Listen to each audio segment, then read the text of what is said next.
young bands trying to record themselves. You're probably not going to do anything that anybody's going to love for a while. Yeah, that's the reality. One of the best ways to go is something that I suggest to a lot of young producers, and that's ask yourself, you could do a single, and you could put that single on any playlist on Spotify or Apple Music. What playlist would you want your song and your band to be on, and what songs come before and after yours? Having to genuinely answer that question tells you so much about yourself, about what you're creating, and what your targets are.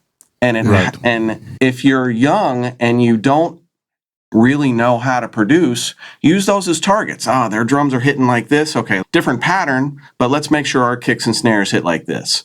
Okay, It sounds like they've got one guitar left and one guitar right. So it's just two guitar. Okay, we're going to do that. All right, and you just start A-Bing, and you start learning from the people that you want to be in league with and that you want your records to stand up next to. That's totally valid. That's the way you learn. And then the knowledge that you learn as you compare and build your songs up to be, to try and get them on par with theirs is going to make eventually your next and your next and your next more creatively your own and more creatively your own. Yeah. And eventually you're going to be making incredible music that sounds like you, but sits right next to the bands that you love. And, and there's these cheat codes for it.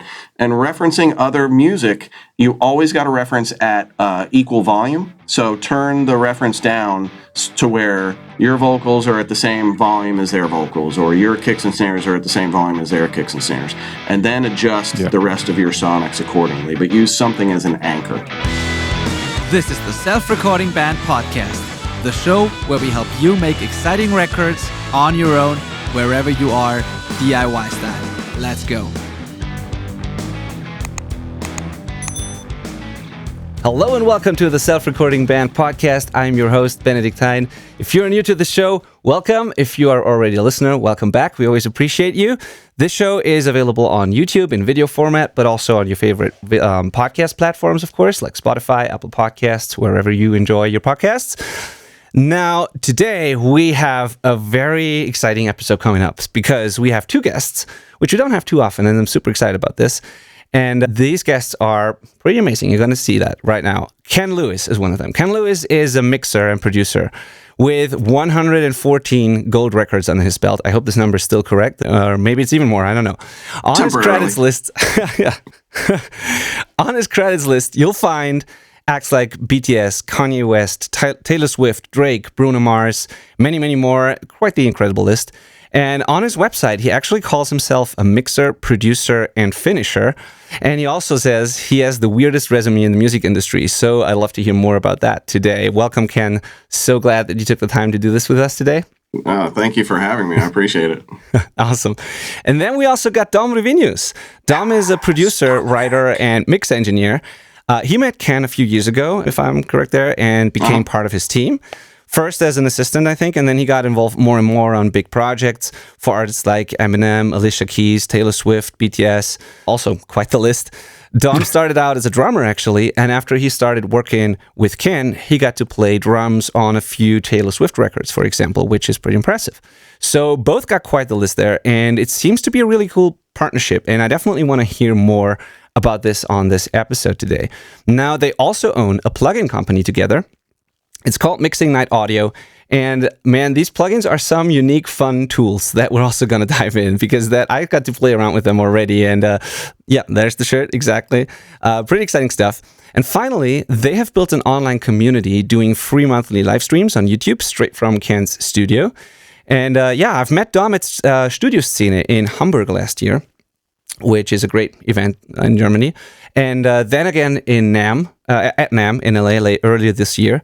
And I immediately knew that I had to introduce him to our community here because this was a perfect match in many ways. And we had great conversations. And I'm so happy, so excited that we get to do this finally. So here we are. Ken, Dom, thank you so much for taking the time to come on the show. Welcome. You're welcome, guys. It's so great. Thank you. Thank you for the invitation, man. This is going to be a great chat. Yeah, I can feel it already. Yes, me too. That's great. And as always, I'm not doing this by myself here. I'm here with my friend and co-host from Canada, Malcolm Owen Flood. Hello, Malcolm. How are you? I'm great. Hey, real quick, I thought this would be fun. I want to know how many different time zones we're recording from today. Eastern Standard here. All right. Pacific Standard here. Central European time for both of us, I think, right? Yeah, we're Germany. Is all of Germany in the same time zone? Yes. Tiny little countries, eh? Yeah. Almost all of Europe actually is in the same time zone. It's different over here. Yeah, definitely different. Definitely. All right. So let's dive straight into this. So I'm not going to do the typical, complete full backstory thing because I think you've probably done that on a couple of episodes of other podcasts and other interviews already. But still, what I'm really interested in hearing is like how you two actually got to know each other and what's the sort of working relationship that you both got. We're going to get into some of your backstories as well, but I'm mainly interested in that whole thing because I've met Ken now through Dom, and I know you've been working together. So what's the deal there? How did you meet, and what are you doing together now? Dom, you want to tell it? I can. I'm taking it from here. So just to bring a little bit of the backstory in that right away. I was a drummer for my whole professional life until I didn't want to be a drummer anymore or solely be a drummer anymore. And around 2016, 17-ish, after 5,000 detours, I kind of settled onto I want to be a producer. Or become a producer, rather. And at that point, I learned a lot, basically soaked in everything from communities like yours, from YouTube tutorials, blah, blah, blah, all of that. And early 2018, I felt like now I'm at the point where I'm ready enough to go public with it, meet a couple people. And from my former career, I knew that if you want to play on the field, you got to know the people who are already playing on the field. Otherwise, you're just not getting in that. So that was when I kind of searched a little bit for, who could I meet? What would be interesting? And pretty much, this is almost the same day when I saw an advertisement for Ken coming to Berlin for a 3-day masterclass. I did not know who Ken was at that time, but I would get to know him pretty well in a very short time after that.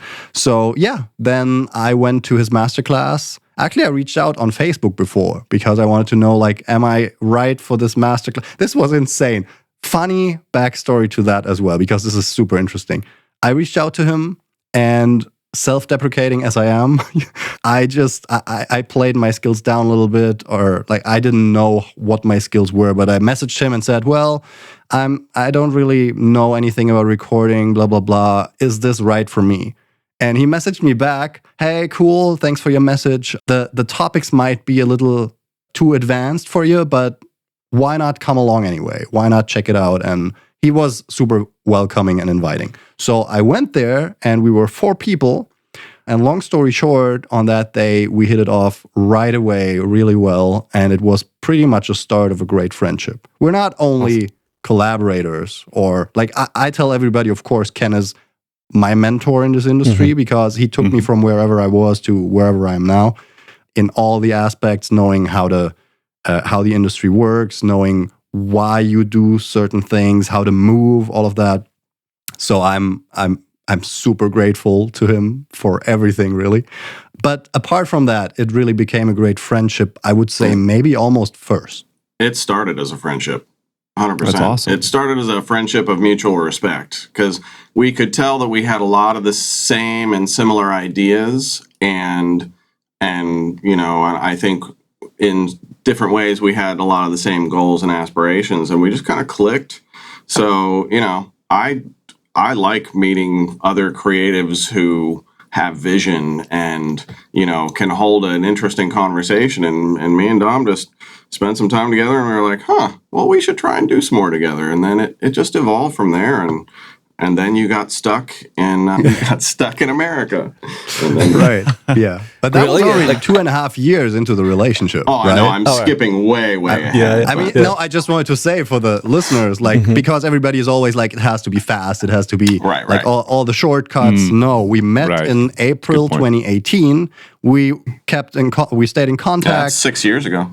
We did a bunch of stuff, or working on different website projects, all of that. That was the foundation. And in 2022, 2 years after we met for the first time, that's when I came to New York. Oh, wow. Hadn't you come once for a shorter trip before that? Yes. Yeah, Okay. I did. Yeah. But that was more like almost leisurely, just to meet up a little, have a good time in New York. Right. Yeah. Wow, that's awesome. Yeah. So, like, I think. Sorry. Go ahead. I think the lesson here is that this relationship evolved over time and out of kind of a building mutual respect, and both of us kind of just going like, if we join skills, something is going to come out of it that's going to be great. And it wasn't the first thing. I don't know if it was the second thing, but we just kept kind of poking at it, and now we have something that we think is great, and we think everybody else does. So, Is that Mixing Night Audio? yes. Yeah. I mean, Great. we built I think it's the community, really. So the first thing, the pandemic hit, and then we started what became Mixing Night, and we built our community over time. But it was really just out of engagement and keeping people connected across oceans. And, we run like things like beat challenges, and we have one going on right now. You can win a IK Multimedia ARC 4. Boom. Awesome. And we have people, like New Zealanders collaborating with Scottish, and, Canadians collaborating with, people in India. And it's amazing to see. And the other amazing thing to see about Mixing Night, when we do these beat contests and other collaborative things that really bring people together, is I'll feed people one starter. Me or Dom will cook up something like royalty free. Anybody can do whatever they want with it. And I just feed it to the community, and I say, take it, do what you want with it. And then all of the entries we get back are these like insane 20 different musical paths, and every single one of them just like, wow, that's really cool. And it really opens your eyes and your ears to the fact that music is incredibly subjective and creativity is incredibly subjective. And the same piece of inspiration can send every single person off into a completely different direction. And nobody's direction is right or wrong. It's just the connection of creativity and, how much you connect with it and how much others connect with it. So seeing that evolve through Mixing Night on the show has been my favorite thing about, Cool. everything that me and Dom have done. And then now we decided that since we don't monetize the show, we don't make any money on the show, but we wanted to keep it going, and we're both busy guys, that we wanted to start a plugin company and see if we could sell some plugins and keep, and have that help feed the show. So now we make these insane plugins, and Pretty insane, yeah. yeah, But the beautiful thing about that is as well, over the years, like the show started as Q&A with Ken. And we did it twice a week, where people we had a landing page and people could register and send in their questions. We had hundreds of questions in the beginning for every single episode. Wow. So we saw what people wanted to know again and again and again. That was the perfect research as far as understanding where people's heads are. And that, combined with especially Ken's 3-decade experience in the top-level music industry, that puts us in a very special position to give people the tools that solve the problems that otherwise they would not be able to solve so easily. For example, like the LOL comp that you've tried, Benedict. Yeah. The main chain is that it's basically a perfect vocal compressor. And that came out of knowing how many people have trouble with vocal compression. And we connect all those little pieces like that. And I think that makes the whole Mixing Night audio movement so comprehensive, I would say. Awesome. Yeah.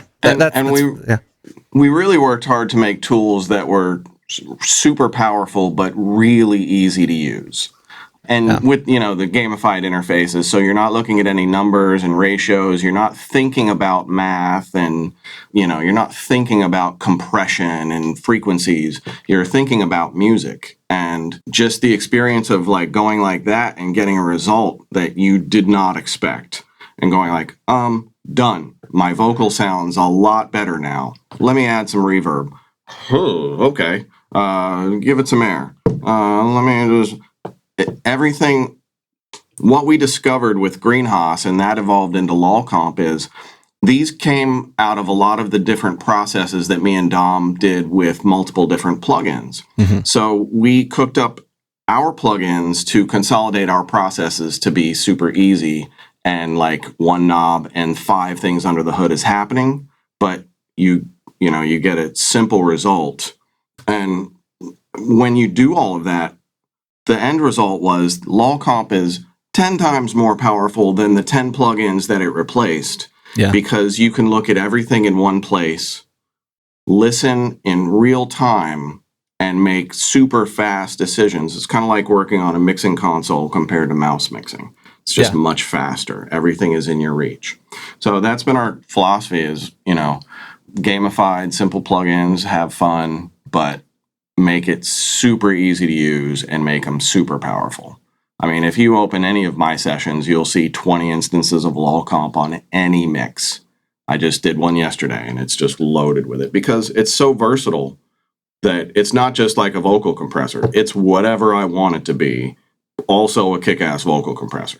Yeah. So, Ken, I've got an interesting question actually, because you just made me think like it's not numbers, so there's like no graphic analyzer thing going on, right? It's just and I'm wondering if that's because you came up working on consoles that like you wanted to keep that workflow into the digital space. There's a couple reasons. One, I've been looking at analog gear for 30 years, and the last thing in the world that I need is another emulation of a piece of analog gear. So I figured if I didn't need it, then a lot of other people wanted other things too. And just, I think coming from analog world, the not looking at a screen was a completely different way to make music than when the screen became the thing that had to be in front of you the whole time. Yeah. And it changed the way people think and react and make music. And I've always been a proponent of use your ears, not your eyes, for real. And this plugin gets you there. Yeah. And you even took... It's definitely like a whole movement right now. Like Benny's invested into getting workflows like that pretty heavily over the last year even. People seem to be like just realizing they're getting distracted by what they're seeing visually while they're doing their job. Yeah. Simple, powerful, creative. That's what we're trying to do. Totally. And you even took it one step further, I think. Yeah, totally. And I even think you took it one step further because not only don't you see the numbers and stuff, but this whole gamified user interface and all the things that's going on, it's distracting in a good way, in another way, because what it does is it takes you out of that analytical sort of way of thinking, and then you start looking at the things that change in the graphics when you move knobs, and then I don't know, when I tried it for the first time, my first impression was I opened it up, and the first thing I thought was like, what the hell is this? Like, what am I looking at? That was the first thing. Then I was like, okay, let's explore this, and then I had so much fun because this combination of listening to what I was doing plus seeing the funny graphics and what it does, it was like a perspective shift in a way, like a completely different way of working. It was just fun, and I listened differently, and I got distracted by the plugin in a cool way. And then I wanted to try it. When I tried it, I was in LA in my hotel room, and I was totally exhausted after NAMM and all of that, and I just wanted to do a half an hour or whatever and then go to sleep. I ended up playing like for 3 to 4 hours or so with this thing, like all night, basically.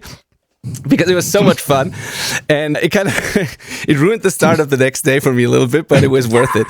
So it was just got lost with that thing. I wanted to try it on all kinds of things and play around with that, and so you totally succeeded there with that. Yeah. It was just a lot of fun. And side story there is that I'm pretty positive that next morning was when Benny and I were recording a podcast episode. Yeah. So he came on all like tired with his crappy hotel coffee, which is so unlike Benny to even drink that stuff. Yeah. That's a well-known side effect to our plugins. So. Absolutely. Like it was just so much fun. Yeah. Yeah, right. Exactly. But the other thing is too, like, if you experience that shift from mixing with your eyes or producing with your eyes versus producing with your ears, that's the same the same effect when you start mixing with faders versus with the digital console with your mouse. And it gets you so much better results. Because what happens, everybody knows that. Like, imagine pulling up an EQ, like a FabFilter Pro Q or something, and you just pull it up 12, 15, 20 dB. Yeah. If you were not looking at the screen, it might be the exact thing that sounds the best. But then you look at it, and the brain is immediately like, oh no, I cannot push this 20 dB. That's wrong. And you pull it down. although the 20 dB is the best result. Yeah. And that's what your eyes do. So getting people out of that and really into listening and turning knobs and judging with your ears, is that better or is it not better? Should I change something? Should I add something? That's the effect that we want to get at, helping people, again, judging with their ears.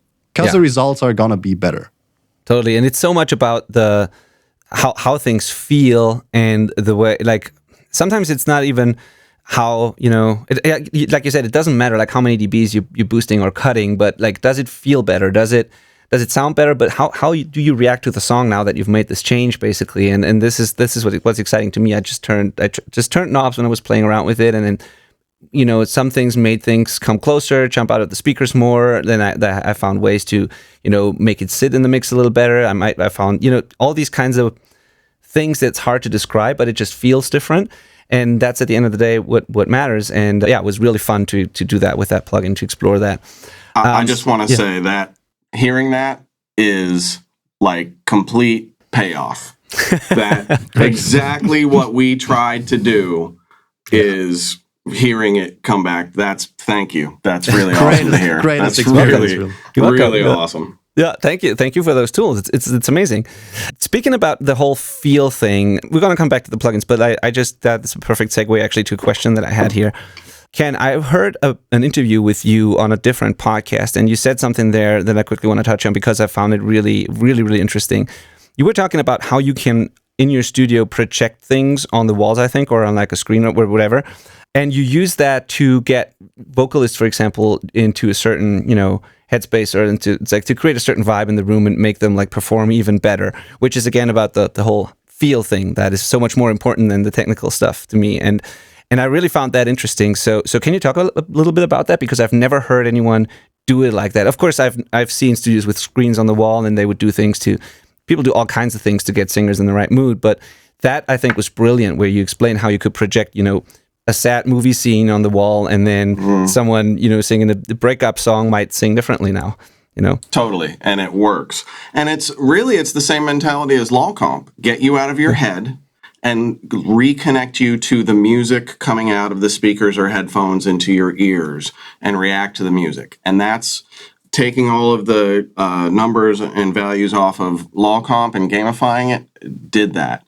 The way I do vocals, let me risk moving my webcam, but so here's my room. I don't have my projection on right now, but I have basically 40 feet of wall, about floor to ceiling. It's about a 10-foot high ceiling, and I put the vocalist in one of the soft corners over there, and I'll project lyrics in a box right in front of them. Outside of that box, on the entire screen in front of you, it's like having an Apple Vision Pro in real life, and it really is, because the perspective of my projection goes outside of my peripheral vision, so I cannot see the sides of it. So I'm really immersed in my room, and I can change the lighting to be anything I want to. So I put the vocalist in a soft corner so they have their own space, and all they see is projection around them. The projectors go just over their head, lyrics in front of them, and whatever inspires them fills up the entire rest of the wall. So let's see. Recently, we just did a song with an environmental activist who's like a UN ambassador. So the whole time he's doing his vocals, I had his lyrics in the box in front of him, and we're projecting like 4K, beautiful nature imagery around us. Just, whatever's on like YouTube, just 8 hours of 4K nature. And, with a guy that's his whole mission in life, that's something that just gets you out of your head. You're no longer thinking about, oh my God, now I'm recording the most important song of my life. I'm so nervous. What if I sing wrong? How are people going to like this? Oh, nature. Oh, nature. I can just sing. And it really, really has that effect. Wow. And let me see if I can fix that a little bit. And when you see it as a producer, and you see that didn't work. When you see the result as a producer, and you hear it, and you hear and see the connection from the artist to the song that they're singing. And that is the number one job of a producer, is to get the artist as connected with that song as they possibly can, especially when they're giving you a lead vocal, because they're telling you a story, and either they're telling you a story that they're reading off of a piece of paper, or that they've told you 100 times, or they're telling you a story that they're in and they believe, and they're living in this moment while they're doing this vocal. And that is a completely different experience capturing creativity. So that's how I do it. That's so awesome. Yeah, that's such a great idea. Yeah, perfect. On that same note, I've seen another little clip that was totally out of context. I think it just showed up on my feed somewhere, where it was basically you saying, like, it looked like you were talking to an artist, or about, working with an artist in the studio, and you were saying things like, no one's going to hear it if you fuck up. It's just you and I in this room. Like, this will never go out. This will never leave the studio. So don't worry about the mistakes. It never happened, basically. And I just love that, the way you can make someone a little more comfortable with this kind of stressful, very intimate sort of situation of recording vocals with someone in the studio. So I assume this is you, making singers, vocalists more comfortable.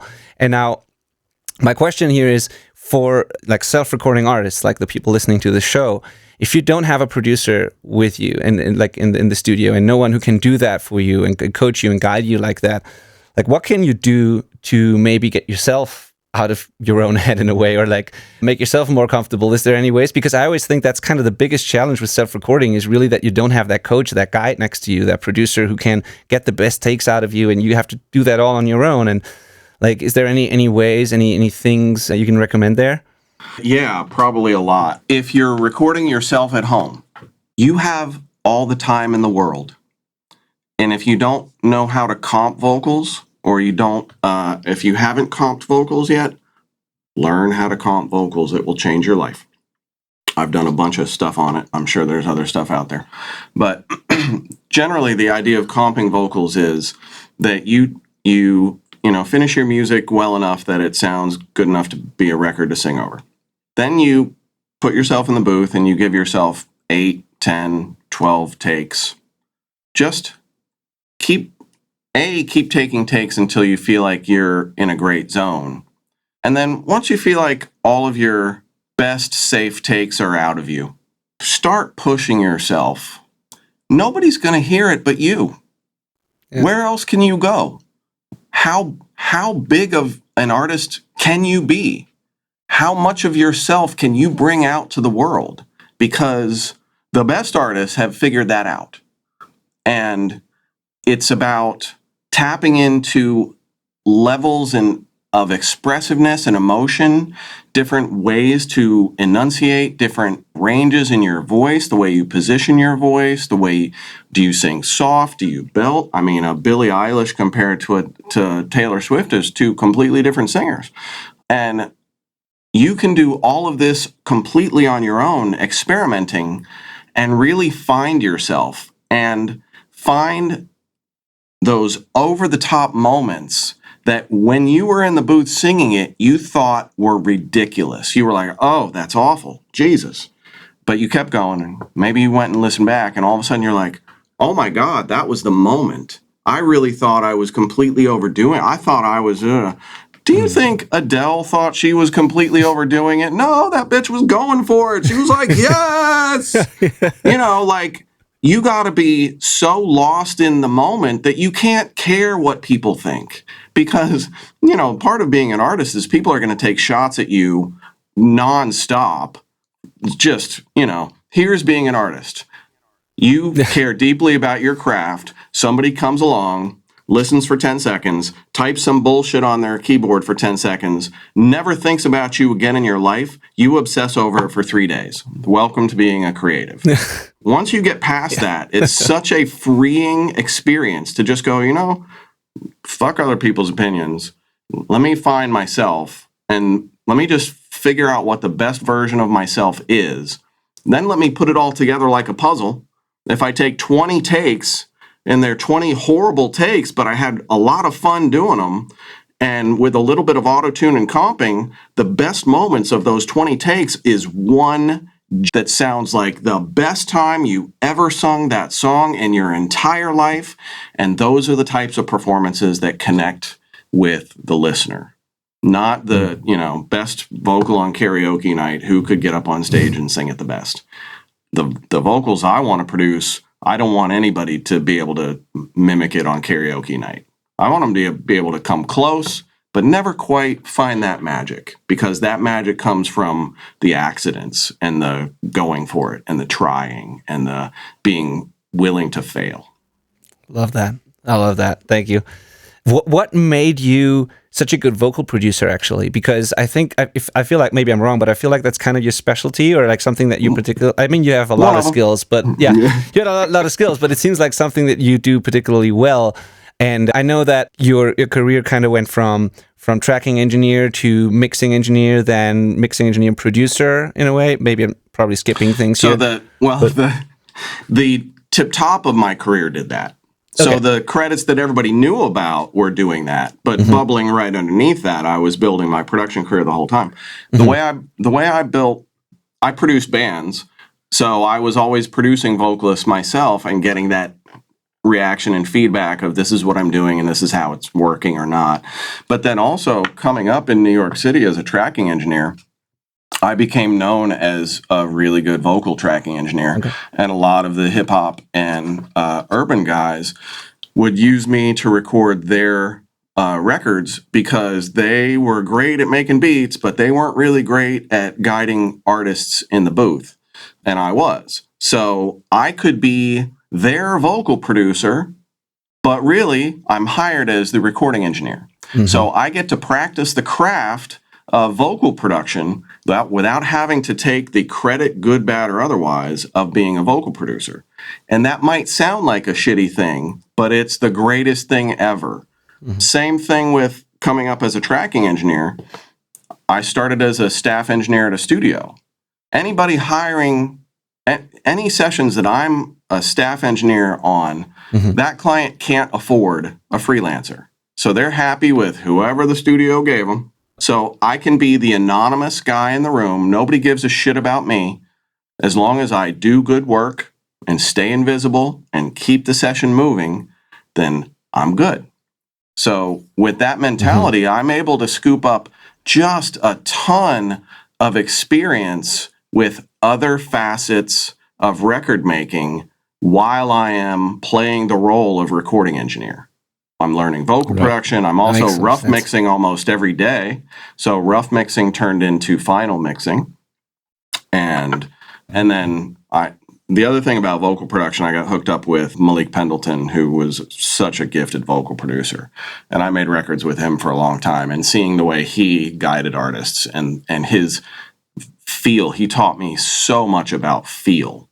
And that's something that either you have it or you don't, and you can build it over time, but that's something that's just in between. So yeah, that's so interesting. Yeah, it makes total sense. And you kind of always put yourself into situations like that where you could learn as much as possible and jump on as many projects as possible and just soak it all up. Like I've listened to that interview and it was kind of insane what you did in order to get good and to surround yourself with people who are good and could teach you things. And it is what it takes, but many people don't realize that this is what it takes actually. And so I found this really, really interesting. And then it's no wonder that you got, I mean, talent is a thing, of course, but it's also not surprising that you got to where you are because you were just doing everything you could in order to get there, basically. And the real story is Dominic, because Dominic did the same thing. He was, kind of struggling for a while, couldn't find a footing, and then eventually started working his way up and getting opportunities, and they're not exactly what he wanted to do, but they're door openers. Yeah. This opens that door, and that door opens that door, and that door opens that door, and the next thing you know, you're on a fucking Taylor Swift album. Yeah. And, you don't get to the Taylor Swift album without opening 10 or 20 or 100 doors before the Taylor Swift door. Everybody wants to go straight to the Taylor Swift door. Well, guess what? That never happens that way. Not the way it works. So, it's only because of this longer relationship, and the fact that we just kept clicking over and over, and he made himself valuable to me and my work in stuff that I'm sure was fun for him at the time, but it's not like this is what I want to do with my life kind of credits, but it's learning and experience, and he was getting the same types of experience that elevated me in my career, and now he's doing the same things and elevating himself, and now his K-pop production is, I mean, he's cranking out hits in K-pop. That's awesome. I'm not doing that. I want to actually circle back to you two getting to, because like Dom, you mentioned you consider Ken your mentor. But there's a lot of people that have mentors that never become an equal. Mm-hmm. And I can tell that you two consider yourselves collaborators and equals, like on every level. Regardless, too, if you still consider Ken as your mentor, you can be both at the same time. Absolutely. You can. And I want to know how you got there from both of you, I think, where you built that trust in like being like able to collaborate on projects where it really matters the result, right? Like you can't just give it to anybody. Right. So I would love to hear how you bridged that gap. Well, and that goes back perfectly to Ken's last reply, is people, especially nowadays, underestimate the amount of shots you have to take and how much you have to be ready to fail or to get criticism, because that's the big thing. Like I have the impression that today everybody is so afraid of being criticized that they don't take any shots that they're not sure they will get right. But how are you going to get something right that you've never done before? So here's a super fun backstory that maybe a lot of your listeners can relate to as well. So when the working relationship started, first of all, by me helping Ken and his team with a web project. That's the very first thing. And that is like 18 months or so before anything music happened. Mm-hmm. Just to give you a time horizon. Totally unrelated. And it just happened that I, like, over the years, I always built websites for all my bands, all my projects, so I was proficient in that as kind of a side skill. And I could apply that to Ken's team. This is kind of what was a door opener to me at that very unique moment. Then Ken started to shoot me a couple projects every now and then and just testing me out. Like, is this guy good for something? Can I give him something? Is he reliable? Whatever. And I remember, Ken, when you gave me the assignment for Skrizzly Adams' Too Close to Fire. And basically Ken said, hey, Dom, I need a drum part for this song. Just create something cool, send it over. It's like a 6/8 kind of rockish song. And I went ahead and I produced something that was super generic, like kind of a trap drum sound, and I programmed everything and I sent it over to him. It took me like an hour maybe to create that, and I sent it over, and that was one of the best lessons Ken ever gave me. He probably doesn't even know that, but the feedback I got is, and I quote, hey Dom, when I send you something to get a drum track, I want something that I cannot do myself in 10 minutes. I didn't remember that, but that's good. That's amazing. And that is you need moments like that to know what's required, what's the level, what's the expectations. You cannot know that if you haven't shit your pants once, right? Yeah, you have to fail to get that feedback.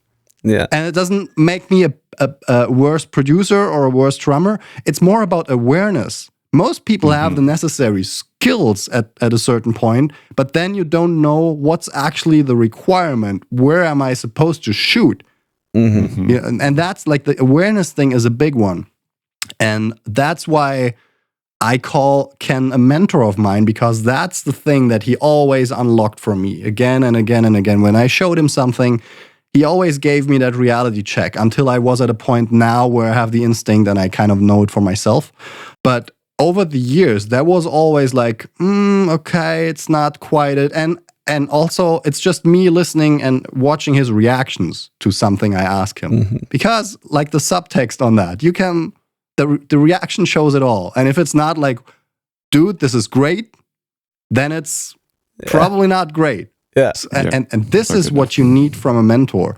And when you say that not everybody has, or a lot of people have mentors, Malcolm, but not everybody gets there, one important thing is you have to have the right mentor who is also ready to view you as an equal. I will never be an equal on Ken's experience, because first, I started 10 years later than he started. Second, he's not stopping until he dies, so I will never catch up. That's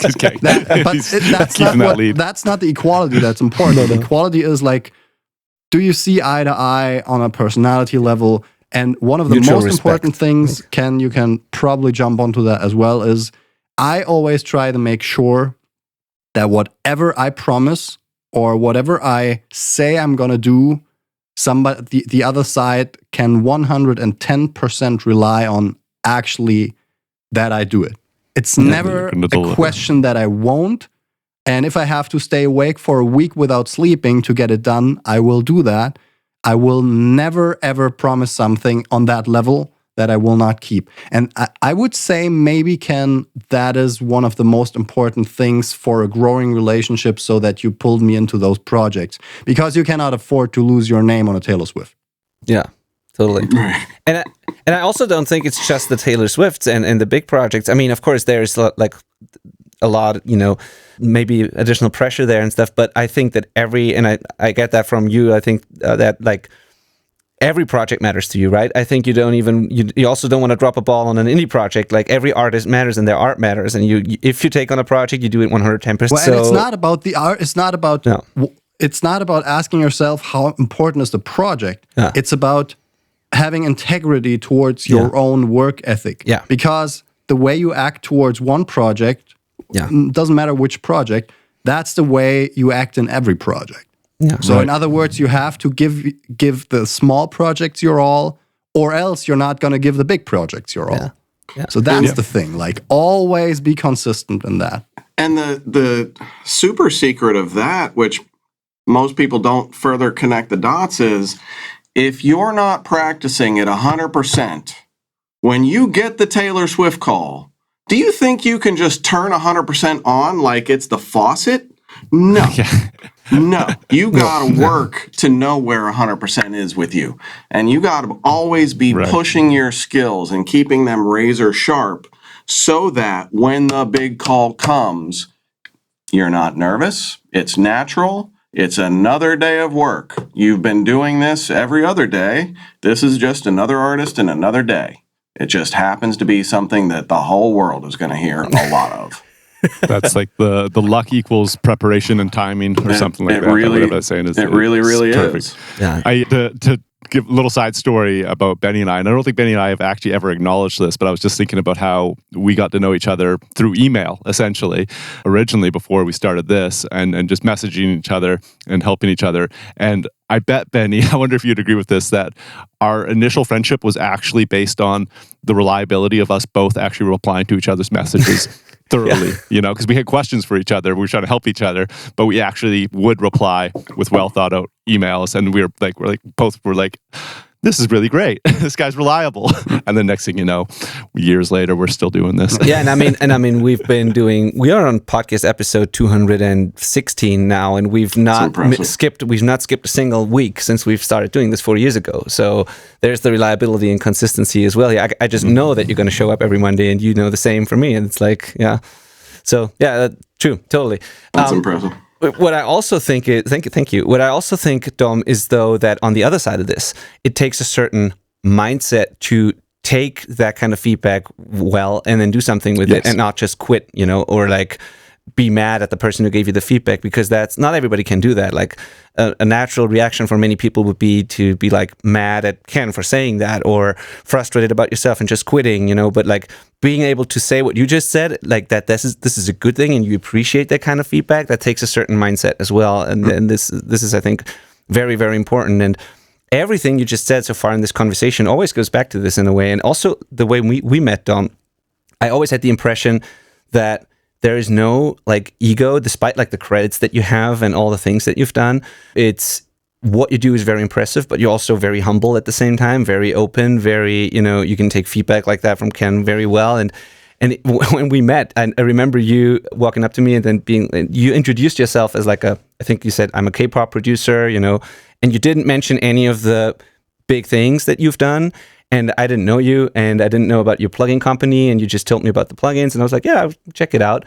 Then I did some research, and I was like, holy shit, like, that guy's doing serious work, you know, and like, and that made it even more impressive if the work speaks for itself, but you are just a normal, humble person that you can talk to, and like that was just a very cool experience, great impression, and this is just something I wanted to bring up here as well, because both of you seem to be really humble guys, and also you can talking about how you would take on these sessions but then be quiet, get out of the way, you know, not annoy anybody, but like still do incredible work at the studio, all of this. And so many people do the exact opposite. So many people, if you meet people at NAMM or any other convention or anywhere, they would within like 10 seconds try to tell you all the cool things that they've done and like brag and whatever, and then you look them up and you don't find really anything impressive, or it's like it's the opposite of what you do basically, which is cool. So there's a whole mindset and work ethic and kind of thing going on here for both of you that I think is part of the reason why this works so well. Very cool. Well, thank you very much,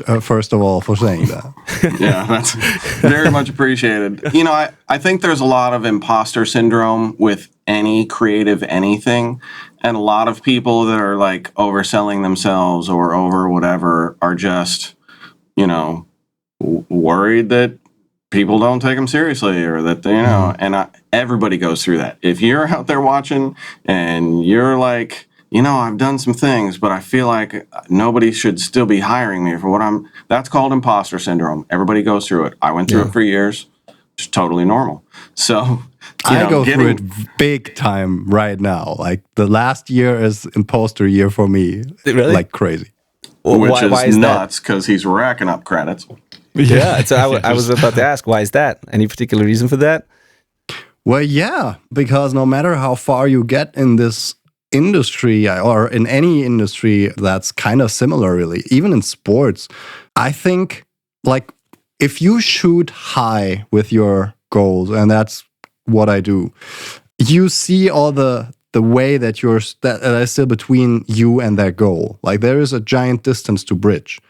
And for me, I rather see that distance than I see all the big things that I've already done. And that keeps me humble. Sometimes it keeps me a little in a bad spot because it's on the edge of healthy and humble. And on the other side, it's like self-doubt. Yeah, need the confidence as well, right? That's like the balance. But definitely. That's a natural thing. Like there's so much talk about mindset and all these personal development topics that we could touch on. But nobody acknowledges that you can have a multitude of conflicting experiences within you at the same time. It's not about being perfect. It's not about figuring out everything that bugs you or like all those things that trigger you emotionally. You need to erase them. You need to work on them. No, that's all part of your human experience, really. And part of that is getting criticism and being a little hurt by it. Of course, like when I had my first K-pop cut, what happens is they take a song, like you pitch your songs, radio finished songs, crazy high level, and they take one, but then they come around and start feedback, revision rounds. Mm-hmm. And the label says, well, okay, now can we have another a different transition from chorus 2 into the bridge, or can we replace the bridge, or something like all that stuff, like sometimes 10, 12 rounds of revisions. And I'm emotionally attached to the songs that I make. So when you get that feedback, it's two things. One is, shit, that's exactly the thing that I love most in this. Why do they want to take it out? On the other side, it's the professional saying, well, they want the song, they have to live with it. And that's a quote from Ken as well. The artist has to live with it. They want to take the song. So it's not my job to bring in the ego. It's my job to give them the best that they want in the best way I can give it to them. And you can have both experiences at the same time.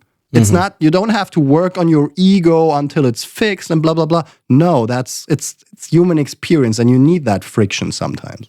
And that's one of the reasons that I call myself a finisher. I was about to ask that exact question. Great, you bring it up. Yeah, because if you don't know where the finish line is, you don't know where the finish line is. And, that's just such a hard thing, especially when you're young and you just don't know how this industry works, and you see it and you have all of these ideas about how it works. And I can patently guarantee you that almost all of them are wrong. However you think the industry works, that's not how it goes. Yeah. And, like Dom said, getting so attached to your art, everybody goes through that. But being able to realize that the finish line is not yours, the finish line is that artist's. And that artist has to live with that song the rest of their career. Tomorrow, I get to go make another record. And I may not love the finish line that they come up with, but as long as they do, I'm going to work my ass off to give them the best results that they love. And if I don't love them, but they connect with it, then amen. That's the goal. I mean, they're the artist. I'm the behind the scenes guy. I'm not trying to be on stage selling it. I'm not trying to be in the videos. So it's my job to make sure that there's a combination of the best of my talent and making sure that they get something that they're super happy with. And hopefully something that's so much better than what they expected at the beginning. Yeah. Because it's a collaborative effort and everybody is working together, not against each other. Oh, he wants this? Okay, fine. It's like, oh, he wants this? Okay, save as. All right, how do we do this? Okay.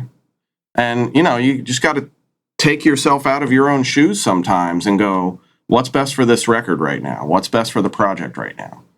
And, and that's huge key to collaboration, for sure. I think one of the takeaways from all that is that if just because the client, the artist, the label, or your bandmates, whatever the situation is, don't like it, doesn't mean that it's bad, right? You might love it. It might be it might be perfection to you, but to the other people that are part of this project, it might not be, right?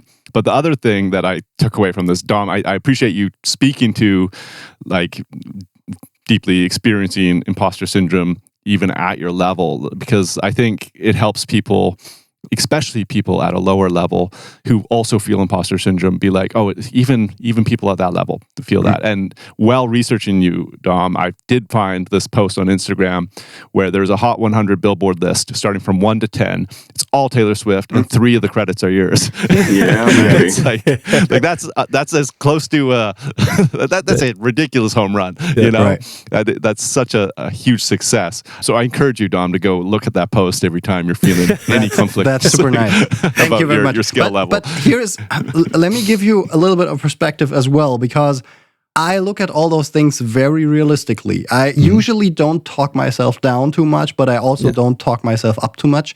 And the reality is, Taylor Swift would have been super successful. That Billboard thing would have looked pretty much the same, whether I did those drum parts or someone else. Right. Maybe it would feel a little different. Maybe it would be a little bit different in the result. But the success of that Billboard thing is not dependent on me. And I feel that's part of taking the ego out, because everything else would be me really, really making myself bigger in this role than I actually am. Mm-hmm. It's Taylor Swift's success, not mine. Yeah, I do hear you, but if I went and played those drums, they wouldn't have ended up on the album. If you had known me the last 4 or 5 years and done all the same things, then incredibly possibly. So I just mean that in that you have an amazing skill. Regardless to if you were the thing that made it a number 1 hit, the fact that you're on those records shows that you're meant to be there. Right. I always look at these as milestones. Yeah. Like, I got 114 gold records right now. I'll probably get another 10 or 12 this year. And they just keep coming. They're just going to keep coming. I got 59 Grammy certs. I got 8 nominations by name, and I finally got 1 statue. They're all just milestones along the road. The best records I feel like I ever made either never came out or never got the shine that I thought that they deserved. Yeah. And almost every creative will tell you that. Yeah. The things that they were most passionate about, that were like, this is so amazing. We did a masterpiece and nobody paid attention. But probably the skill sets developed in making that masterpiece helped you make better records over time and was one of the keys that got you to the Taylor Swift thing. So, Right. Yeah, like you said, practice at 100%. yeah. Right. Yeah. And Speaking that's, about again, sorry. where preparation meets luck, right? Because as you said, you have to have that skill so when the Taylor Swift call comes, you can actually fill the role. Of course, you have to have that skill, but that's out of the question because everybody on that level is great.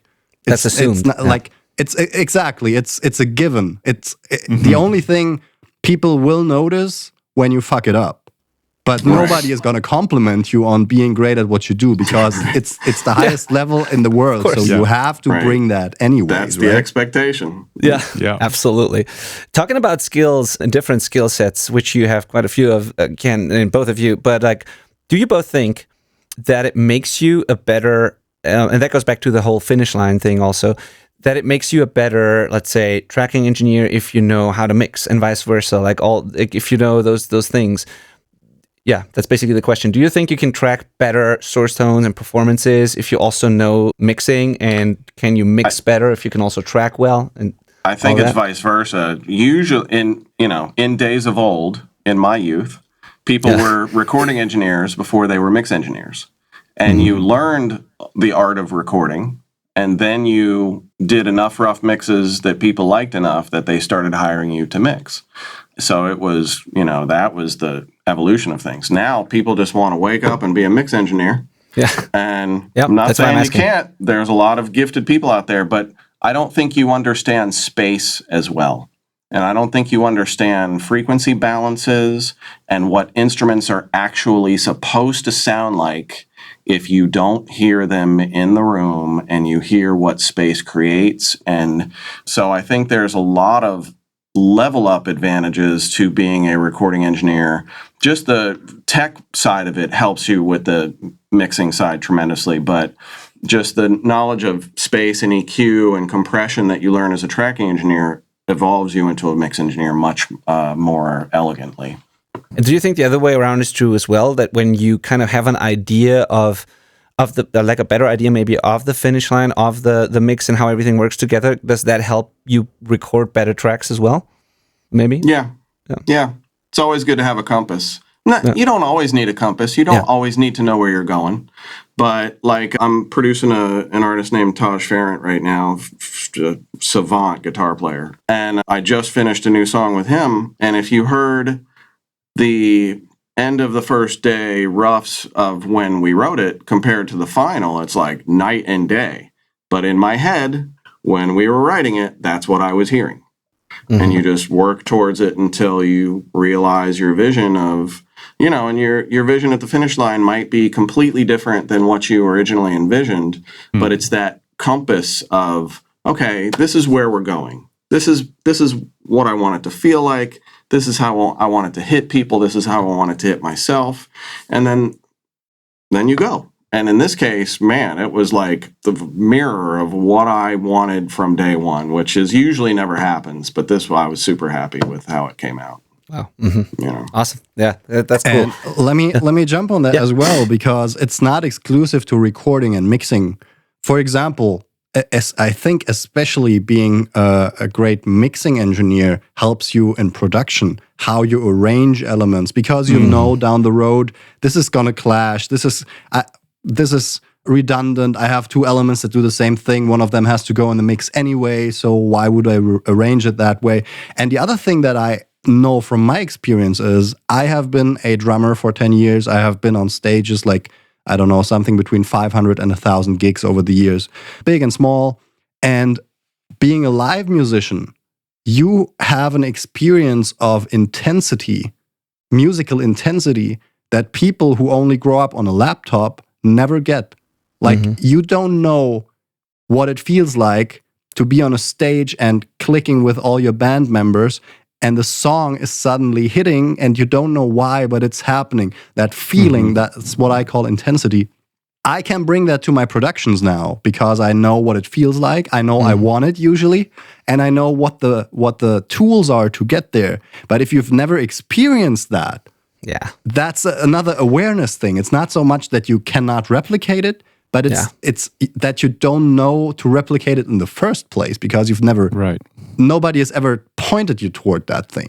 And that's the same with every musical skill. If you have a jazz background and as a jazz pianist, you hear voicings that other people don't hear, and you might have ideas like that to bring unique things to your songs. If you have a music theory background, you get different ideas that other people don't get. So every single one of these musical skills will help you build your toolbox and get that refined person that you are, and kind of build your unique style out of that combination. Man, that's such a good point. I grew up in like a punk rock, hardcore kind of community. I was touring with my hardcore band all over Europe, and we were playing a lot of like small, sweaty club show gigs with insane intensity, 200, 300 people in a very small room, and it was just amazing energy and quite the experience. And now when people send me stuff to mix, and some people, like many people, are kind of like one man or one person bands where they program the drums, play all the guitars, do the vocals, and it's not really a band, but they try to do like that kind of heavy music thing. And sometimes it works well, but sometimes it's exactly what you're saying. Like, they sent me that stuff and I listened to it, and it doesn't sound like a band in a sweaty club with insane intensity and energy. And it's like, it's very hard to describe, but I totally get what you're saying, because I immediately feel if I get that kind of sensation, if I close my eyes and I can see the band in front of me when I listen to it, or if it sounds like instruments in space, a little disconnected and lacking the energy.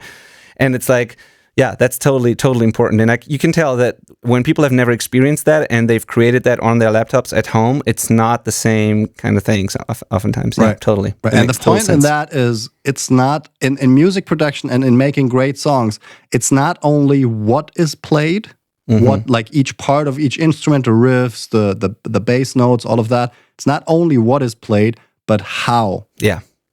Absolutely. How is when you close your eyes and you listen to the guitar track, do you see the guitarist like this, or do you see them like this? Yeah.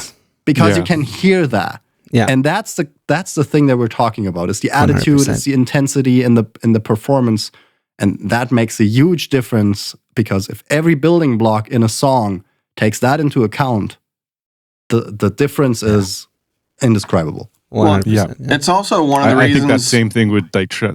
It's also one of the reasons that drum loops are still a thing, like breakbeats, because breakbeats are imperfect drum parts, and all of them have a very specific feel to them that is imperfect, but feels amazing.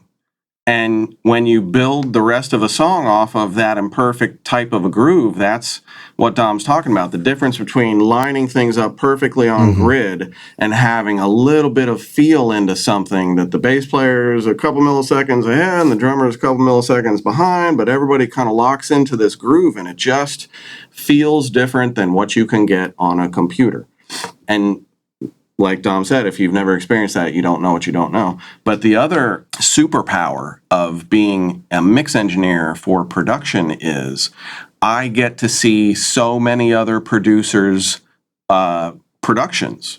They're laid out in front of me. I get to see, how did they do all of the drums? How did they arrange the song? How did they layer the synths? How did they cook up the 808? That is a production lesson every single time I mix a record, and I get to mix records from all over the world. So I have this cheat code where I have gotten production influence from all over the world because I have mixed songs from all over the world and I produce. So it's really, I don't know if I ever expected that, but that's been the net result of that secret bonus of production with mixing.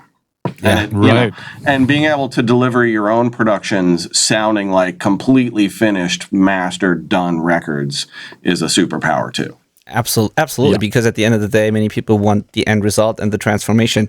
And the more you can, you're either a part of that puzzle, which is valuable too, but if you can deliver that whole thing, whether it's through, building a team or doing it all yourself, but if you can just deliver that result and that transformation, that's insanely valuable and makes people really happy, because what they send you versus what they get back is quite the big difference, Right. And if you produce it, you then even more so. Speaking about producing, are you doing a lot of like kind of what many mixing engineers these days do, myself included, like are you often doing, remote production where maybe the people are not in your room, but you're guiding them, remotely, or get them to record better takes before they send it to you for mixing? Do you do anything like that? Because a lot of modern mixing engineers are kind of remote producers and mixing engineers often. And that's kind of the way I see what I do as well. Dom, you want to take that? Yeah, so I think it depends on the projects, and I think it's more widespread in the rockish, hardcore-ish niche, because that's it's a niche thing. In major record land, it's definitely not a thing, because they know what they do, and you have to work with what they give you. Although sometimes you wonder if they really know what they're doing. But no, this was just a joke, of course. No, of course.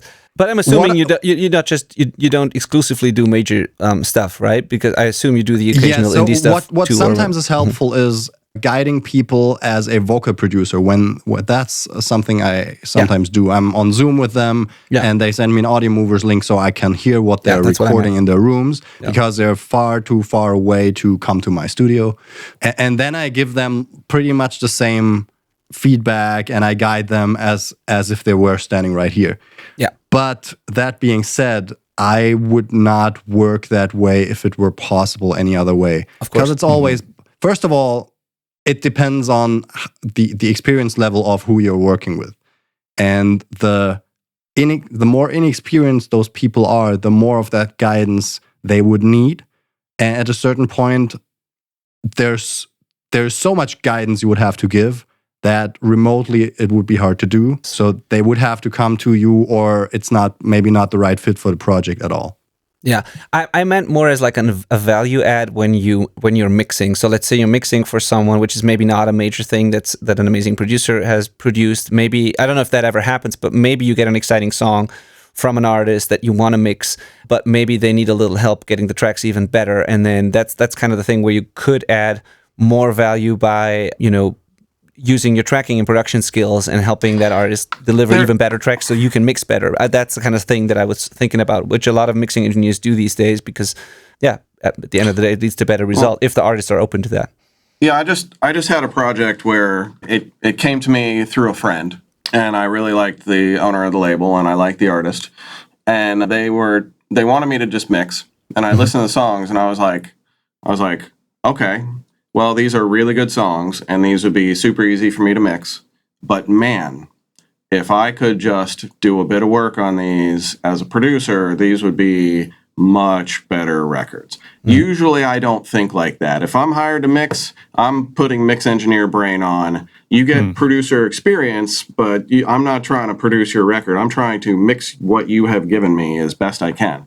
But in this case, because of the way it came in, I just reached back out to him and I was like, hey, actually, I think I just did it. I just did one song. I just rearranged it and kind of cooked it up differently the way I heard it instead of the way they gave it to me. And I sent it back, finished, and they were like, holy shit. So after that, I just did the rest of the record, and we worked out a deal to, for whatever it was. So yeah, that's, I try to, especially since I'm in so many different lanes, I try to stay in my lane. I don't want a producer to feel like I'm stepping on their producer toes as a mix engineer ever. Right. But I also want them to feel like, I'm going to work with them to get their best vision. So, I know what it's like to be a producer. So, of course, yeah.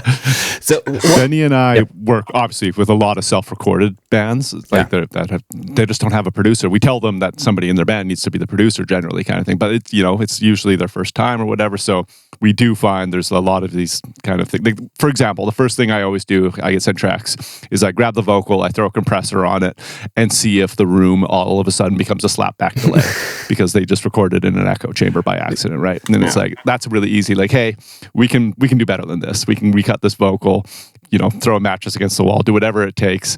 Let's just get it a little more controlled if we need to. Young bands trying to record themselves.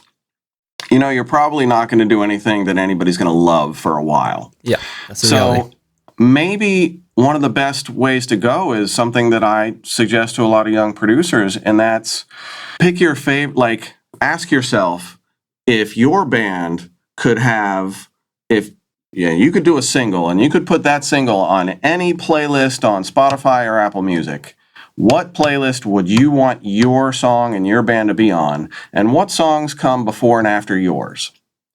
And that tells you so much. And I ask the same question to my mix clients, and that having to genuinely answer that question tells you so much about yourself, about what you're creating and what your targets are.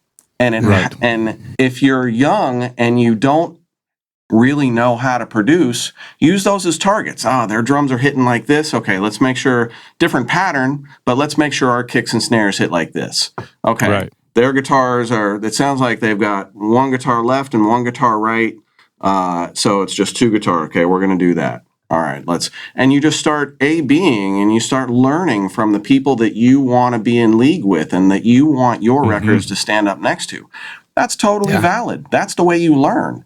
And then the knowledge that you learn as you compare and build your songs up to be, to try and get them on par with theirs is going to make eventually your next and your next and your next more creatively your own and more creatively your own. Yeah. And eventually you're going to be making incredible music that sounds like you, but sits right next to the bands that you love.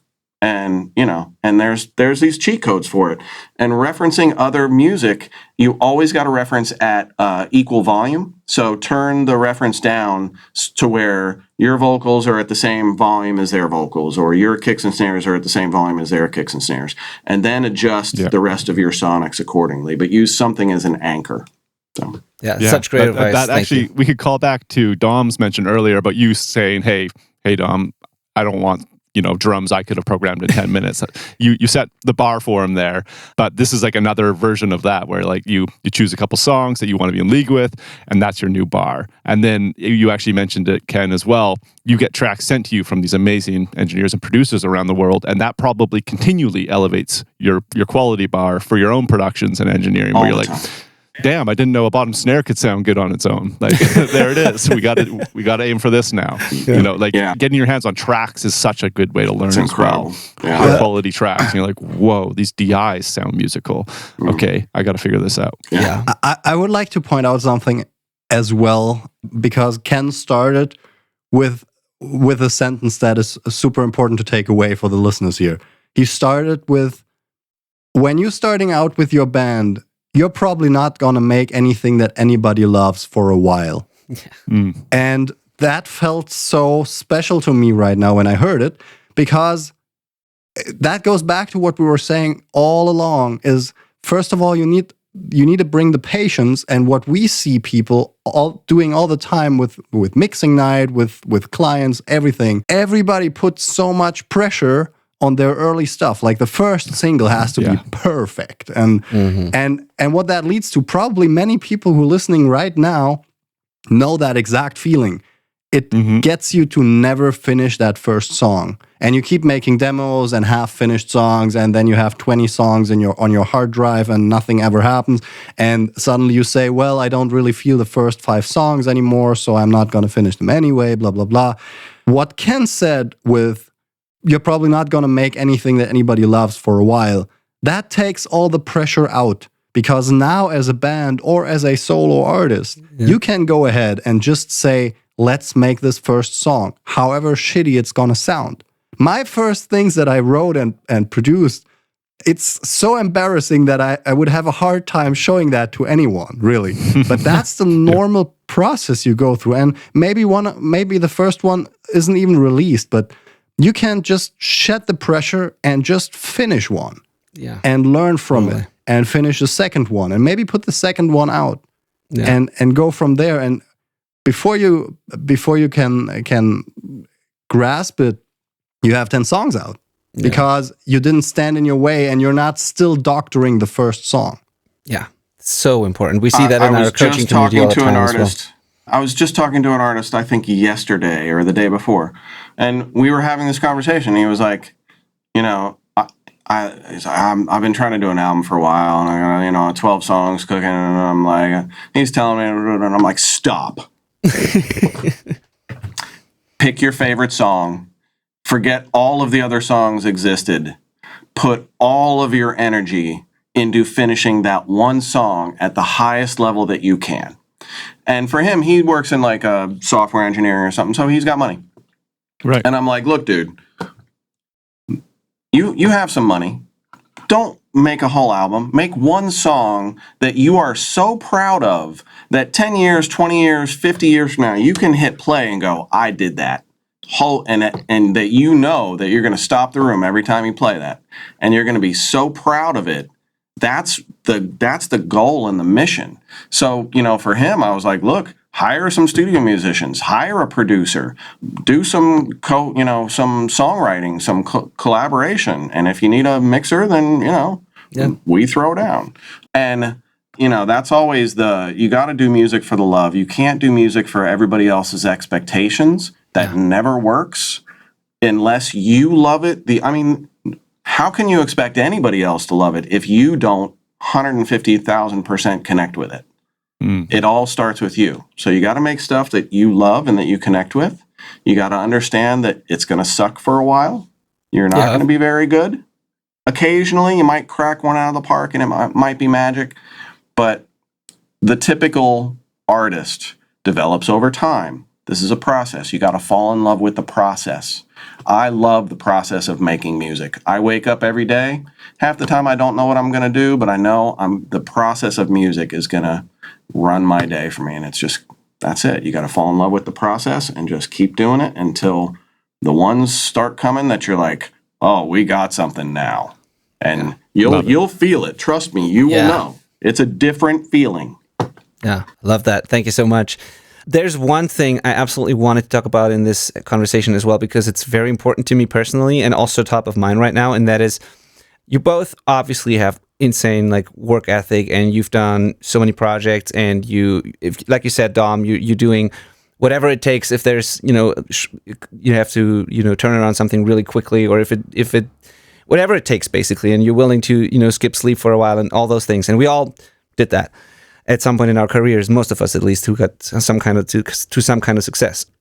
But I know also that, of course, health and sleep are very important for creatives, for people in our industry. And I know there's a little bit of a backstory with you, Ken, there that I've heard also in another interview. And I just wanted to bring it up here because earlier this year, I felt the closest to burnout that I've ever felt in my entire life. And my team and I, we were mixing about 250 songs per year at the moment, plus our coaching thing that we do and the podcast and all these things. And then I got kids, and it's just a lot. And and so I was severely sleep deprived and just really exhausted.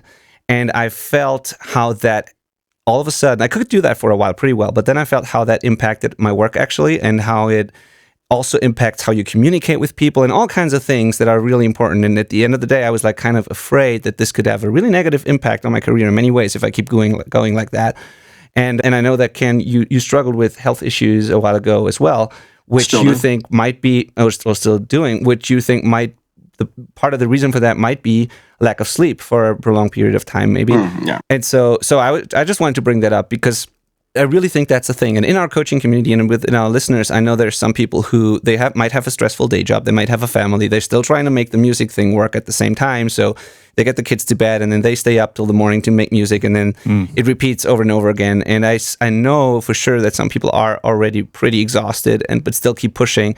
So long story short, the question is, for how long do you think that's kind of okay or required? And how do you find a balance at some point there? I know it's a tough question to answer because it seems to be part of that, and there's almost no way around that.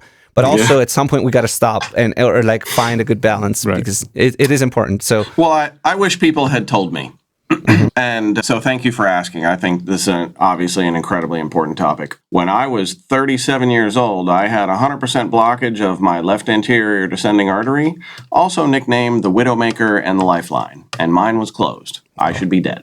Wow. Somehow, I am still here. I got a single bypass, and as long as I take care of myself, I'm fixed for life. But the most shocking thing about all of that was I pretty much looked like this, no risk factors at all. The only risk factor I had of any kind was sleep deprivation, and I had a lot of that. And I basically spent my 20s awake making records. and, couch to couch, studio to studio, 8 days a week making records, and put my body through insane shit, which got me pretty far. Can't lie. I basically outworked everybody, but it also did nearly kill me. And that was a really big wake-up call. So now it's 7-8 hours of sleep minimum per night. And the magic trick is you're more creative and your work is better when you've had 7 or 8 hours of sleep as opposed to 5 or 6. You will get more done in a shorter period of time, and the work will be better because you have had more sleep. I wish I knew that before. Yeah. Me too. And the other cheat code is water. A lot of times we feel tired and we think we're just run down, and you're dehydrated. Dehydration causes exhaustion really fast, and especially if you're drinking only coffee. So water until you need coffee, and then coffee and water. Keep yourself hydrated. And the other thing is stay away from sugar, especially if you're long stretches. Sugar just wears on you. It will make you so tired so fast. So for me, it's, just healthy food, good sleep, enough water every day. I drink plenty of coffee. Coffee's not bad for you. But, generally taking care of yourself and listening to your body. I knew something was wrong with my heart. Boy, I did not know that I had 100% blockage of my main artery. That's so insane. So, shit happens. It could happen to you too. I was 37 years old. I've had other amazing health scares that I'm just like, are you kidding me right now? I'm this young and this is happening. So, I'm 36, so this really is timely information. So But with the burnout question, for me, we got a place down in Ecuador on the beach. And up until the pandemic, I would basically work myself to burnout, get on a plane, go down to Ecuador, and I have a studio down there. So I would work about half to a third of what I would work in the States. And I'd spend the rest of the time on the beach and relaxing and just enjoying. And I'd reset, and then I'd come back fresh. And obviously that's kind of a luxury. Not everybody can do that, but you gotta separate yourself from the work somehow. And, but it's tough. It's tough because you also got to determine at what level you want to play at. Yeah. And that, that presents challenges. The whole studio world's based around long days and coffee. And I wanted to touch on that as well, because this is also not a black and white question, right? It depends on what phase in your life you're at. It depends on what goals do you pursue right now. It depends on your current mental and physical state. I can tell you from my super transparent experience, similar to what Ken just said, I usually overwork myself because the motivation is there, because the discipline is there, everything is flowing, and I get so much momentum, and I keep the momentum until I'm so overworked that I lose interest. And sometimes that takes a couple weeks where I really only do the stuff I have to do. So it doesn't always... It's in phases, I'm a little bit emotional about this whole topic because everything gets so stigmatized and systematized these days. Everything has to be perfect. The mindset has to be perfect. Your routine has to be perfect. Every day has to be perfect.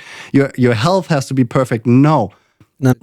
My view on all of that stuff is, if you want extraordinary results, you cannot have a balanced life. Yeah, that is true. Because a balanced life gives you balanced results. That's what everybody else also has. It's not that you are suddenly the special person who can have the most balanced life, everything like 20% family, 20% physical health, 20% mental health, 20% business. That's not how it works. No. You have to crush it in one area so hard for as long as you can until you can't anymore. I mean, this is my personal opinion, of course. Yeah. But so that you then have the results that you can build off of, right? And then you can go back and say, well, maybe now I rebalance my time a little bit. Maybe I prioritize my social life a little more. It's always phases. It's not at 20 deciding how to live your life at 50. It's always what's important right now and then going full ham at that. Yeah. And not inflationarily use the word burnout just because you're a little overworked, right? all those catchwords nowadays, everybody is self-diagnosing with stuff. Stop that, right? It's not always helpful. No, I totally agree with you there. And I think a realistic approach to this is exactly what we need. So I tried, for example, in the past, I tried all kinds of things to optimize everything. That's just my how my brain works. I'm the type of person who wants to optimize things, workflows, my life, my routines, everything. And now I kind of, funny enough, now I arrived at a point where it's like what you said. It's like a little more chaotic than I wish it was, but it's right for me. And it's these phases where I go all in on one thing for a certain amount of time. I just let other things burn, and then I come back to another thing basically, and I shift kind of focus a little bit. And it's been working pretty well. And I think that this whole idea of looking at that's not what I meant. Like that whole idea of looking at people who have these crazy routines and like ways to create your perfect life or whatever and find balance. The funny thing is, many people start doing these things after having incredible success, and now they can do that. And now they have their 2-hour morning routine and whatever they do, and they tell you that's how you get successful. But when you look at how they got there, they didn't do that while they got there. They did it. They started doing that when they were there. And we think it's how they got there. And I kind of think a lot of people get that wrong, because all of those people and those like self-optimization gurus and stuff, like many of them were just grinding and hustling for a long time. And then they found what they're doing now, basically. And it's also very subjective. You know, some people are super happy working 18 hours every day, and other people are like, can't do that for very long. It's like everybody's different.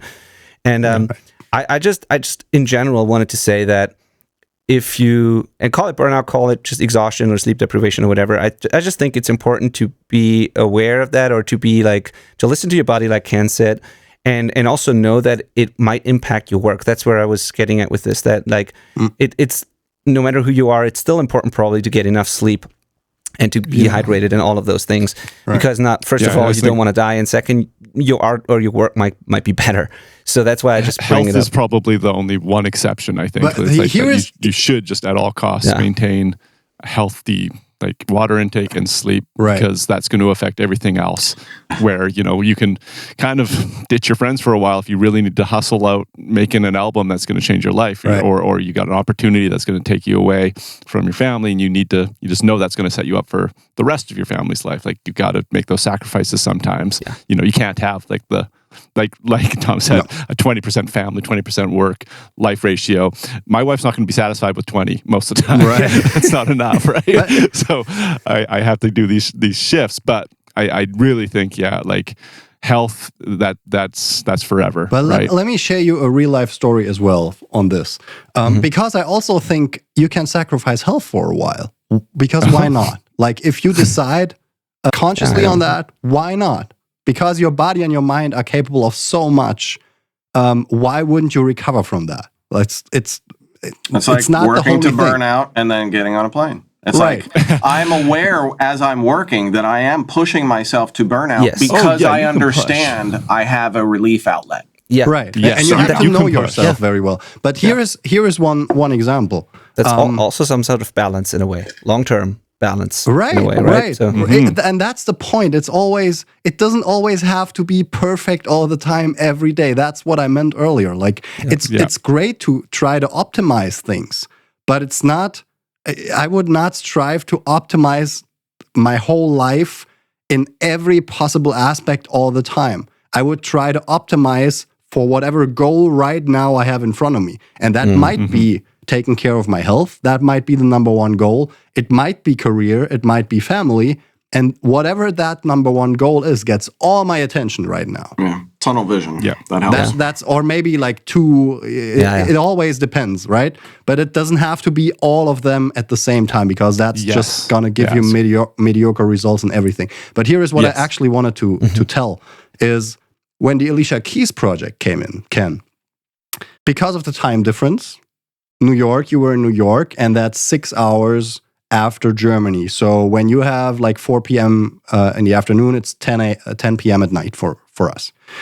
And that's pretty much the time that is important in that story, because you got the Alicia Keys for the Lala single, The Job, came in for you. You got the email at about 4 p.m. ish in one day, and they said we need it tomorrow.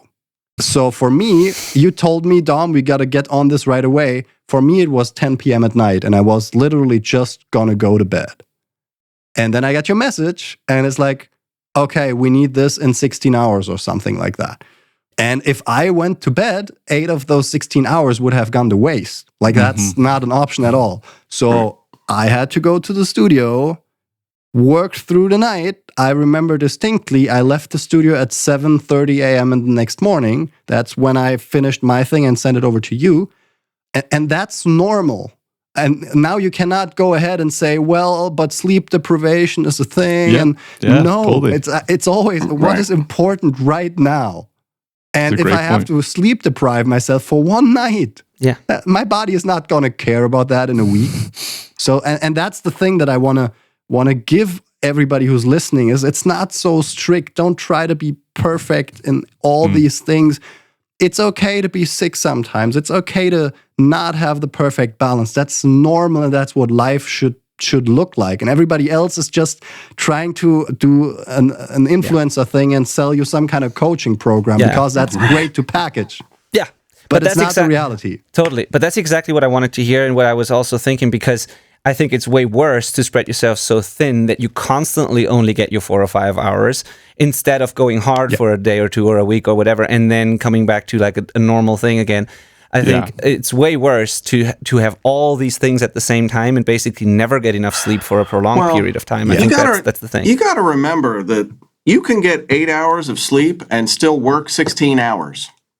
That's a lot of work. 100%. And a lot of people don't think like that. Well, I roll out of bed and walk to the studio and get to work when I'm busy. And I'm there till I'm done. Yeah. And, and if I have 100%. Any leisure time, then I'll take it. But if I don't, then I don't. And I work until I'm done. That's also the thing with like all these routines and health things and stuff where I realized after trying like whatever morning routines and whatnot, I realized, okay, there's some things that really I enjoy those and they make my day better, but maybe skipping the, crazy 1.5 hour morning routine and just going straight to work, I can get an hour more work done, or like finish earlier. What a surprise. Like I'm more productive now without my morning routine, Right. So, and it's even more extreme because that might be the excuse. And I know that a lot of listeners right now know this exact thing and probably are even doing that. Having a 90-minute morning routine, but then complaining that you have no time making music. Yeah. Is the textbook procrastination. If that's you, skip the fucking morning routine, use the 90 minutes to create music. And if you do 90 minutes of music every day, what do you think happens within half a year, right? Exactly. Totally. Yeah. So before we wrap this up here, I want to circle back to the nerdy part of this conversation in terms of like tech and plugins and stuff, because I really want to close that loop and come back to mixing that audio as well. But thank you for answering this question, though, and going a little deeper here, because that's really, really important to me. And it's hard to find any kind of, reasonable balance in a way. And there's probably no such thing as balance anyways, but I think it's still important. And I heard that story on the podcast interview with you, Ken, and I was like, really, that made me think. So, Dom is right about you got to take the opportunities when they come and you can't complain about them. And one of the things that built my career was picking up the phone when it rang, answering my beeper when it went off, picking up my cell phone, answering emails the moment they came in, and being the first guy to answer back with the right amount of talent for the gig. Yeah. Even skipping family vacations and stuff like that, from what I've heard. Yeah. Oh, yeah. I've canceled many a family. I've canceled European vacations 3 or 4 times at least. One trip to South America. I mean, it's a normal thing. And it's, everybody has to determine for themselves at what level do you want to play at, and at what level do you want to subject yourself to the bullshit of the industry. Mm-hmm. And I moved out of New York City. I'm not subjecting myself to the bullshit of the day-to-day music industry anymore. I'm super happy. But, when you're in the middle of major label land, your time is much less your own. Yeah. And you are always expected to deliver at 100 to 110%.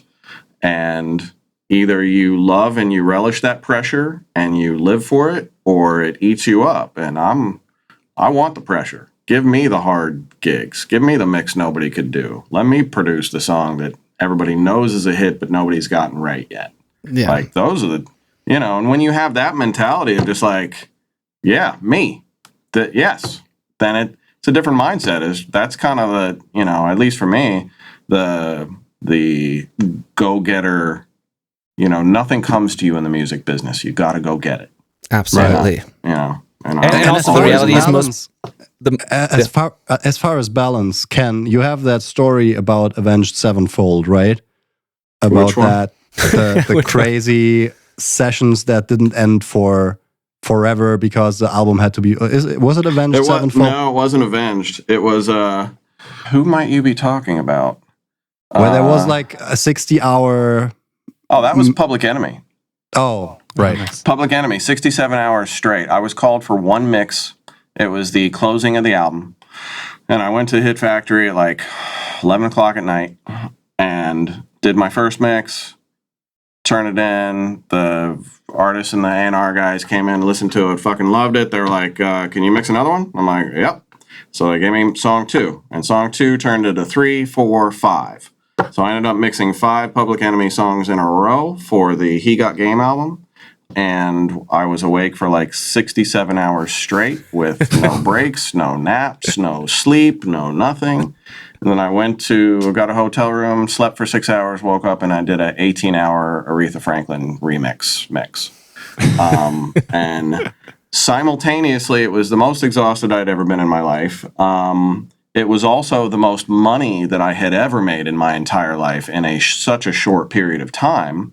And it was also credits that helped propel my career for a really, really long time. Of course. And, I would have done it again.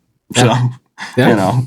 So, maybe a little smarter, but but that's just you show up, you make yourself available, you do your best work, and some things are out of your control, and you let your work speak for you. Yeah, and the reality is most people are not willing to do that. And if you just keep doing things like that for long enough, you'll immediately be in the top 0.1% or whatever of people just because of the fact that most people just quit. It's just the reality. Yeah, talent is the buy-in. Yeah. Everybody in the music industry that you know of has talent. Yeah. It's the work ethic that's usually separates everybody else from everybody else. Not always, but typically it's the grinders who stay in the business forever. I've been in 32 years. You ain't getting rid of me. And, but I've seen so many people come and go that are immensely talented. But it's a tough business to stay relevant in. It's a tough business to always find work in. There's not much money in the music business, I'll tell you that much. So, but what else are we going to do? If you're going to get into it because of the money, there's probably other fields that you should look into. There's other opportunities There's easier out there. ways to make a buck. Yeah. So circling back to the plugins and the tech side of things. So one more question before the plugins, actually, about the tech, about the gear. Is there any, do you have a go-to sort of vocal chain or something that you always have set up in your studio no matter who comes in? Or do you choose a different mic for different people all the time when you do vocal productions? Sony C800G. Always? Since 1996 or 8, maybe? Yeah, that's why I was asking. It works. Cool. Yeah, because I also saw that and I was thinking well, that's a pretty bright mic. It's amazing, of course, and especially for some certain genres, but I always considered it pretty bright as well. So I was wondering if that's the right choice for all people, what your philosophy on that is. Apparently the vintage C800s are not as bright as the reissue C800s. Okay. I've never heard anybody not sound great on my mic, but to the brightness factor, awesome. So my mic chain is a C800G into a Groove Tubes Viper mic pre, into a Thermionic Culture, the Phoenix Very Tube compressor, into a Cush Audio Clariphonic hardware box, and I open up the top end even further with the Clariphonic during recording on a C800G. I make it brighter. Yeah. And I almost never touch my vocals in the mix when I have recorded them. As far as EQ, maybe a little bit of extra compression, but as far as EQ, usually as recorded is how they are. And and that's the thing, I have a microphone that I know every single person I ever put behind it is going to sound great. And then that lets me forget the fuck about the tech. Yeah. I don't want to think about what exactly my what I like to compressor hear. is doing, and I don't want to think about, I'm not going to try 3 different microphones and see which, because while you're having fun in Nerdland, putting up 3 microphones in front of the singer, they're thinking, which one of these am I? How am I? And they're thinking about you instead of their performance. So I keep it simple. I never have the artist check the microphone behind the microphone. It's when they walk behind that and put the vocals on, it's a record. and that's like always having those key pieces of gear that you spend a lot on because you know what they will always give you. And that's my vocal chain. Yeah. And that's worth spending. Yeah, I love that so much because, again, the people who do it as a side thing and they have a day job and they don't have much time and they complain that they don't have time for their music, it's so important for them, I think, to have their kind of go-to. It doesn't have to be like a crazy thing if you can't afford it, but like their go-to thing that always works, that you know really well, that you've used so often that you know how it reacts, what it gives you. Like you just said, if you have that and you can set up very quickly and when you're creative, when you have that window of time, that you can actually get to music fast instead of like doing all the setup work and the experimentation. I think that's so important. And so that's what I was hoping to hear. One other mind-blowing story on that line. There's an artist that I produced named Desrocs, Desrocs. And me and Brent Colatalo produced the first 2 EPs from him, Let the Vultures In and Martyr Parade. And those guitars on that album sound fucking massive. And we plugged those guitars into a little IK Multimedia Guitar Rig 2, 1/4-inch input into a USB into the computer. And that's how we captured all of those monstrous fucking guitars on that album. Every single one of them. People rave about those guitars. They're like, oh my God, those guitars sound huge. What kind of amps did you use? Well, we used this little pedal here. And we used this little iRig 2. And we plugged it into this USB port. And then we played. People overthink things all the time. And the reason that we did that is because when you're in the studio with an artist, speed and creativity matters. That's when we're talking about being invisible. Being invisible means that as the artist is creating, they don't have to stop and wait for you to set something up for their own creativity. They're not waiting for you to check the microphone before they can cut vocals. They're not waiting for you to set up a keyboard before they can put down some pads. All of it, that's all ready. If you are a pro at this, you know this, and you think ahead and you go, okay, what could this session need? What do I set up and check beforehand before the artist gets here so that the creativity can just flow while they're here and I can be invisible to the process and they can be the most creative that they can. And I love that. That's what the process is supposed to be. Yeah. Love it. Thank you so much. So yeah, and if you're listening and you want to hear more like vocal production expertise, we're actually having a masterclass come up with Ken Lewis. That's going to be fun. Yeah, that's going to be awesome. And it's like, I don't know, Dom, are you going to be there as well? Actually, are we going to I'm going to be there, of course. Really cool. Awesome. Gonna So we got a masterclass. monitor all the chat questions and chatting with people. That's going to be fantastic. So cool. So it's going to happen on April 16th, and we're going to do vocal mastery. It's kind of the topic that we have. And we're going to address everything about recording, treating, mixing vocals that any, self-recording artist or upcoming producer could ever need. And as you've already got an idea now about like how incredible the skills are between the two of them. And like, so I'm just looking forward to this a lot. This is going to be awesome. So you can join us live there. We're going to send out a link we're going to show you if you're some subscribed to our email list, mind-blowing you're going to stuff get the link definitely. Oh, I got cut out again. Oh, sorry. It's going to be a lot of fun, and we're going to show you guys some mind-blowing stuff with LawComp. One of the reasons that we built LawComp was to make recording vocals super, super simple. So now when I record vocals, when I set somebody up in the vocal nook, the mic comes in through my mic chain, and it comes into Pro Tools. And in Pro Tools, I put a mono to stereo instance of LawComp, and I go to my preset, and instantly my vocal chain is done. And my vocalist can whisper or scream, and it's always right here. It never blows out their hearing, and they never lose themselves into the track, and they can perform so freely. And that's all because LawComp really frees them up to be super expressive on the microphone and hear everything that they're doing. So We built that out of the processes that I do with a whole bunch of other plugins. I wanted to be able to just go preset. And that's just one of the magical things that you're going to hear in that version. Yeah. You should definitely be there live, because we also might or might not bring a couple presents for you. Maybe. I was about to ask, actually. I don't know if we should announce that already. Maybe we bring it to the masterclass. Yeah, just be there live.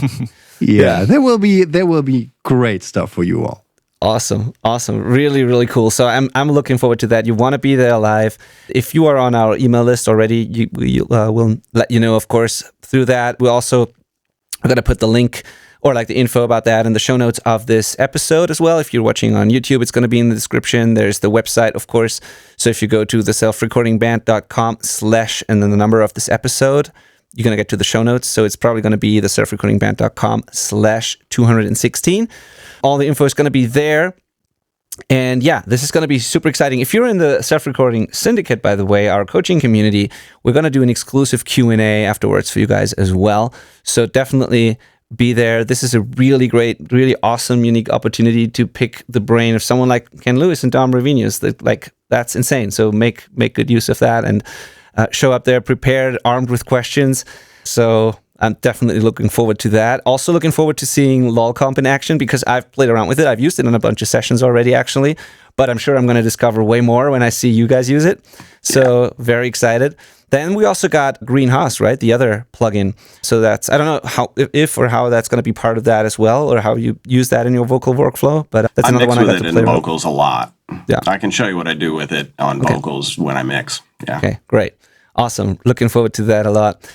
Yeah, so thank you so much for taking the time to do this. This was an incredible episode in many, many ways. So thanks for doing this. Way.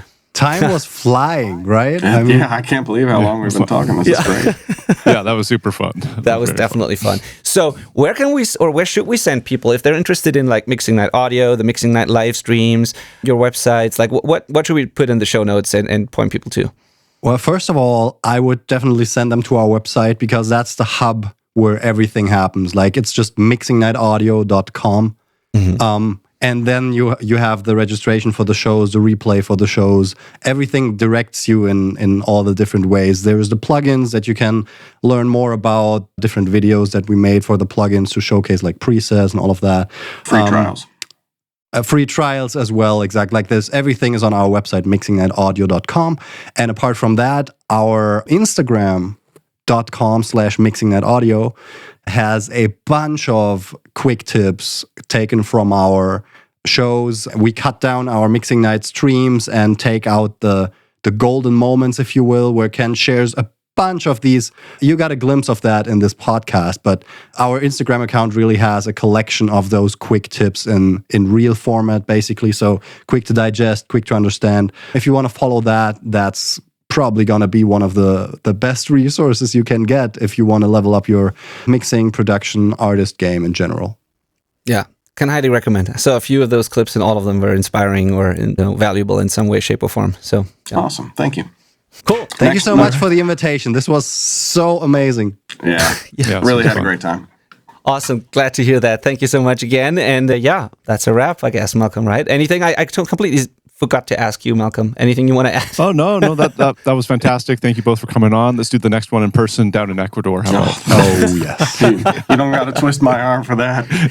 If next week works. I honestly hope that at some point we maybe get to meet in person also, Ken, because I already met Dom. It was amazing. So who knows? Maybe one day I would love to do that. That is a distinct possibility. It's a small industry. It is. It is. All right. Thank you, everybody, for watching and listening, and looking forward to seeing you guys all on April 16th for the Vocal Mastery Workshop with Ken Lewis and Dom Rivinius. Bye-bye. Absolutely. Bye-bye. Awesome. Bye-bye.